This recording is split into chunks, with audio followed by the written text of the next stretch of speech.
మీ పెద్దమ్మ శివరాంతో పెళ్లికి ఒప్పుకోగానే 3 జంటల పెళ్లిళ్ళు జరిగాయి.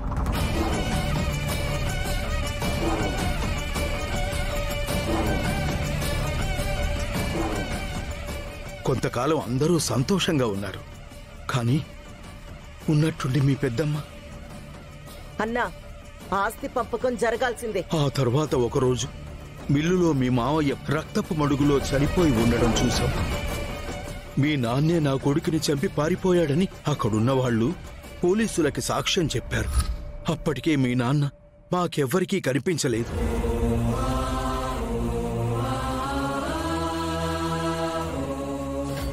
ఆ గరుడాచలం దుర్మార్గానికి మీ నాన్న అందరి ముందు నేరస్తుడిగా తల వంచుకుని నిలబడలేక పోలీసులకి దొరకకుండా వెళ్లిపోయాడు.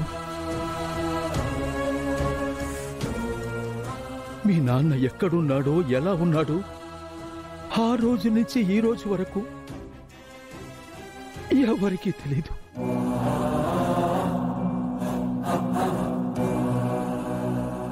ఇన్నాళ్లుగా చిన్న జాడ కూడా దొరకలేదు అంటే అసలు ఉన్నాడో లేడో తెలీదు.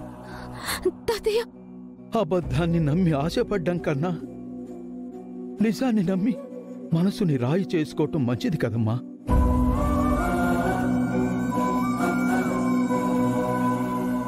నువ్విలా మాట్లాడుతుంటే నాకు బాధగా ఉంది తాతయ్య. నాన్న లేడు అన్నమాట నేను తట్టుకోలేని తాతయ్య. కానీ నాన్నతో నాకు ఏ జ్ఞాపకాలు లేవు. నాన్న వేలు పట్టుకుని నేను నడవలేకపోయాను. ఆయన గుండెల మీద ఆడుకోలేకపోయాను. కనీసం కనిపిస్తే ఒకసారి కళ్ళారా చూసుకుందామనుకుంటే ఆ అదృష్టం కూడా నాకు లేదేమో అనిపిస్తోంది తాతయ్య.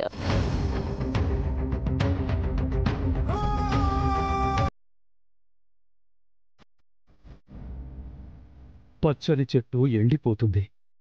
అదే చెట్టు చిగురులు తొడిగి పచ్చగా కళకళలాడుతుంది. కాలం అలాంటి అద్భుతాలు చాలా చేస్తుంది.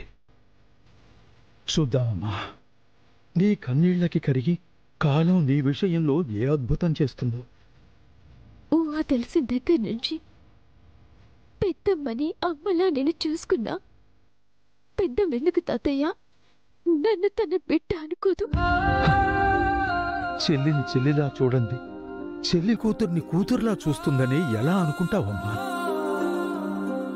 పెద్దమ్మ కేవలం పదవి కోసం నాకు అబద్ధం చెప్పి ఆ మినిస్టర్తో పెళ్లి చేయాలనుకుందని నాకెప్పుడు అర్థమైంది తాతయ్య.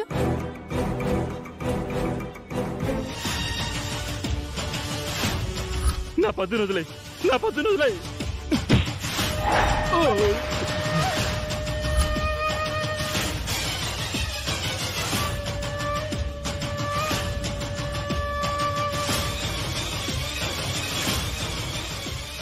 ఎవడు వాడు అసలు పెళ్లి మండపానికొచ్చే అంత ధైర్యంగా పెళ్లి కూతుర్నే లేపుకెళ్లిపోయినాడో?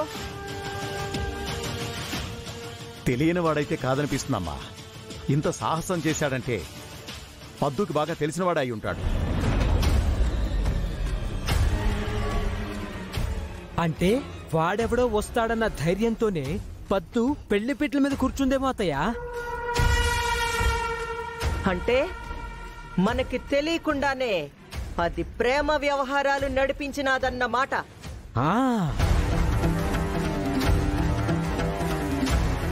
వాణ్ణెవన్నో ప్రేమించినాది, ఆ విషయం మనకి తెలియకుండా దాచిపెట్టినాది. తీరా తాళి కట్టే సమయానికి వాడొచ్చి తీసుకెళ్లిపోయినాడు. అసలు అనాల్సింది దాన్ని కాదు, దీన్ని అనాలి. కష్టపడే మినిస్టర్ గారితో సంబంధం కుదిర్చినాను.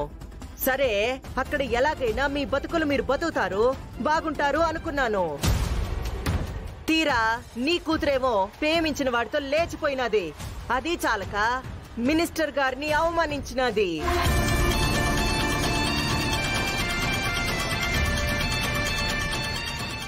అదేంటత్త, మినిస్టర్ గారిని మరీ బురదలో పందిలాగా తయారు చేశాడు వాడు.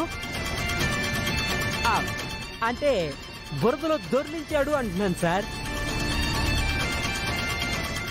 ఏంది నువ్వేం మాట్లాడవే? మాకంటే తెలీదు, తల్లివి, నీకైనా తెలియాలి కదా కూతురి బాగోతము. రేయ్, ఏరా, నా ప్రాణాన్ని కిడ్నాప్ చేసి నా మనుషుల్నే కొట్టి నన్ను బురదలో పడేసి అందరి ముందు నా పరువు తీస్తావా?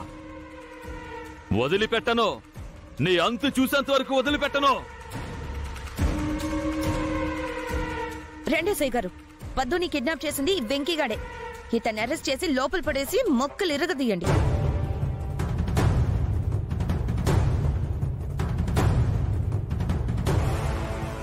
ఎస్ఐ గారు, ఒక్క నిమిషం ఆగండి.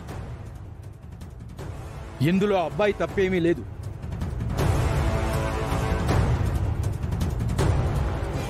సార్, వాళ్ళ డ్యూటీ వాళ్ళని చేయనివ్వండి. నా ఇంటి ఆడపిల్లనెత్తుకెళ్లే నా పరువు తీయాలని చూస్తావా? నాకు పదవి రాకుండా చెయ్యాలని చూస్తావా? ఈ అబ్బాయినంత సులభంగా వదిలిపెట్టకూడదు ఎస్ఐ గారు. ఒళ్ళంతా హోనం చేసేయండి.